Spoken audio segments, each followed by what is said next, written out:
ঈদকে সামনে রেখে শুরু হয়েছে ঘরমুখ মানুষের ঢল। রাজধানীর বাস, লঞ্চ টার্মিনাল ও রেল স্টেশনগুলোতে এখন যাত্রীদের উপচে পড়া ভিড়। এ নিয়ে জানাতে যোগ দিচ্ছেন সহকর্মীরা। শুরুতে চলে যাচ্ছি রাজধানীর গাবতলী বাস টার্মিনালে।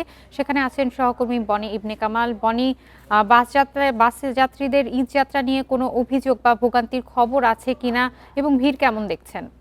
মেহরিন, প্রথমেই যদি ভিড়ের কথা বলি, আমরা আসলে সচরাচর ঈদের এই আগ মুহূর্তগুলোতে যে পরিমাণ ভিড় দেখতে পাই, এখন কিন্তু চিত্রটা আসলে অনেকটাই ভিন্ন। গাবতলীর যে বাস টার্মিনাল, সেখানে যাত্রীর চাপ তো রয়েছে, কিন্তু এটি আসলে স্বাভাবিক যে ঈদের সময়ের যে ভিড়, তেমনটি কিন্তু বলার সুযোগ নেই। আমরা বাস কাউন্টারের যারা রয়েছেন তাদের সঙ্গেও যখন কথা বলছিলাম, তারাও কিন্তু বলছিলেন যে পর্যাপ্ত যাত্রী আসলে তারা পাচ্ছেন না, এখন অনেক জায়গায় টিকিট খালি রয়েছে। বিকাশ পেমেন্টে 10,000 টাকার বেশি অফার। শপিং চলছে তো। আমি যদি আপনাকে দেখাই, আপনি নিশ্চয়ই দেখতে পাচ্ছেন যে আমার পেছনে যত যাত্রী বা যে পরিমাণ মানুষ দেখা যাচ্ছে, সেটি কিন্তু আসলে কোনোভাবেই বলা যায় না যে ঈদের সময়কার স্বাভাবিক যাত্রী। ঈদের সময়ে স্বাভাবিক নিয়মে এর চেয়ে আরও অনেক বেশি মানুষ কিন্তু থাকে, অনেক বেশি টিকিট প্রত্যাশী থাকে, কিন্তু এবার কিন্তু আসলে চিত্রটা তুলনামূলক ভিন্ন দেখতে পাচ্ছি। মেরিন, আমি যদি আপনাকে গত 3 বছর বা 4 বছর আগের সাথেও, অর্থাৎ গত 4 বছরের সাথে তুলনা করি, গত 4 বছর কিন্তু আমরা দেখতে পেয়েছি যে এই সময়টিতে এসে এখানে টিকিট মোটামুটি সব বিক্রি হয়ে গেছে, কিন্তু আজকে দেখতে পাচ্ছি যে আমরা অনেকেই ইনস্ট্যান্ট টিকিট কাটতে পারছেন বা ইনস্ট্যান্ট টিকিট কাটছেন, এবং বেশ দূর দূরান্তের জায়গাতেও কিন্তু আমরা ইনস্ট্যান্ট টিকিট পাচ্ছি। বড় বড় যে পরিবহনগুলো রয়েছে সেগুলো থেকে কিন্তু আমরা দেখতে পাচ্ছি যে ইনস্ট্যান্ট টিকিটের দেওয়া হচ্ছে বা ইনস্ট্যান্ট টিকিটের ব্যবস্থা রাখা হয়েছে। অর্থাৎ বেশ কিছু পরিমাণেই বেশ ভালো পরিমাণে কিন্তু টিকিট এখনো অবিকৃত অবস্থায় রয়েছে। যদিও আজকে গার্মেন্টস ছুটি হবে, গার্মেন্টসের আজকে শেষ কর্মদিবস, পাশাপাশি অন্যান্য আরও কয়েকটি জায়গা রয়েছে বা অন্যান্য আরও বেশ কয়েকটি প্রতিষ্ঠান রয়েছে, বেসরকারি প্রতিষ্ঠান, যেগুলো আজকে শেষ কর্মদিবস হিসেবে বিবেচিত হবে। তারপর যে যাত্রীর চাপ বাড়বে সেটা কিন্তু ধারণা করাই যাচ্ছে। তবে এখন পর্যন্ত গাবতলীতে যে অবস্থা, সেটা আসলে খুব বেশি ভিড় তেমনটি কিন্তু বলা যাচ্ছে না।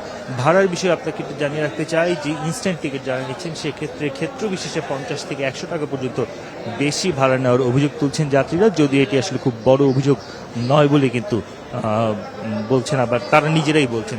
আমরা এখানে বিআরটির যে ভ্রাম্যমাণ আদালত রয়েছে তাদের সঙ্গে কথা বলেছি, তারা সার্বক্ষণিক এখানে যে টহল তৎপরতা সেটি বজায় রেখেছেন, পাশাপাশি তারা যাত্রীদের প্রতি আহ্বান জানাচ্ছেন কোনো কাউন্টার থেকে বেশি ভাড়া চাইলে যেন তাদেরকে জানানো হয়। এছাড়াও এবার আমরা দেখতে পেয়েছি যে বিআরটি এর পক্ষ থেকে একটি বড় করে তালিকা ঝুলিয়ে দেওয়া হয়েছে, আসলে ঢাকার এই গাবতলীর বাস টার্মিনাল থেকে কোন জায়গায় গেলে কোন দূরপাল্লার বাসে টিকিটের ভাড়া কত হবে, সেই বিষয়গুলো কিন্তু এবার আসলে ঝুলিয়ে দেওয়া হয়েছে।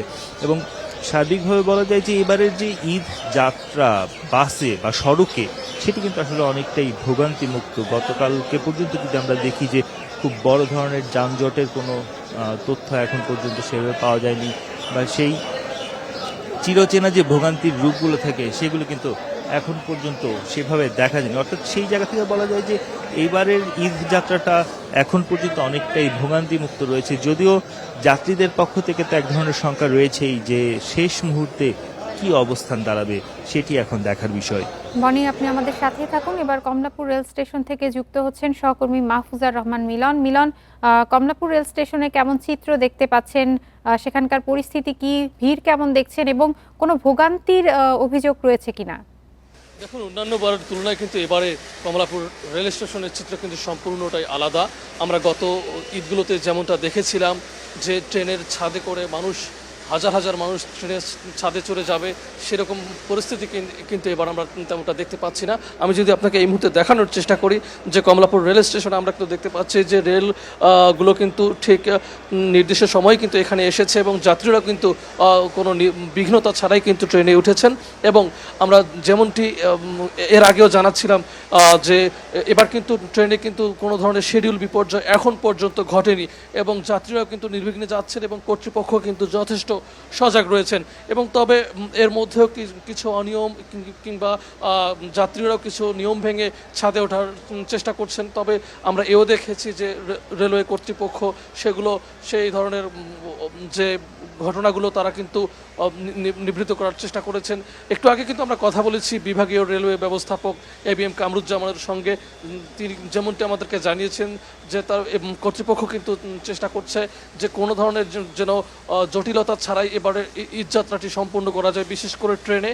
এবং তিনি আমাদেরকে আরও যেমনটি জানালেন যে এবার তারা কোনো ধরনের শিডিউল বিপর্যয় এড়ানোর চেষ্টা করছেন এবং এখন পর্যন্ত কিন্তু কোনো ধরনের শিডিউল বিপর্যয় হয়নি।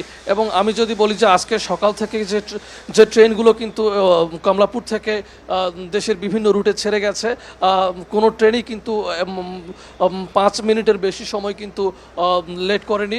এবং আমরা সবশেষ যে ট্রেনটি দেখেছি যে জামালপুরের উদ্দেশ্যে ছেড়েছে, সেই ট্রেনটিও কিন্তু নির্দিষ্ট সময় কিন্তু একদম 10টা 10 মিনিট 10টার মধ্যেই কিন্তু এই মুহূর্তে ট্রেনটি কিন্তু ছেড়ে গেল। তো আমরা দেখতে পাচ্ছি এবার কিন্তু কোনো ধরনের শিডিউল বিপর্যয় হচ্ছে না।